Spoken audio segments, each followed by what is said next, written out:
and the other part of our country, the coldest part of our country. There they are all protected, and even in the seaside,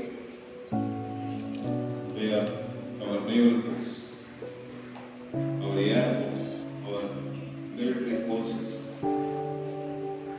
are protecting our country. Today is observed as the Black Day in the history of India from the year 2019. Yes, this is the day the deadliest terrorist attack, the Pulwama attack, took place in the district of Jammu and Kashmir. That took the life of 40 brave hearts of our nation. It is certain that our nation mourns the loss of the 40 CRPF personnel, but they will remain as the heroes forever. The bomber attacked a group of vehicles carrying security personnel on Jammu-Srinagar National Highway. 40 jawans of CRPF vehicle.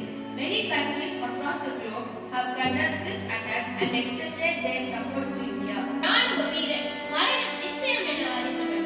அம்மரணம் M மண்ணிற்கு என பெருமை கொண்டவர்.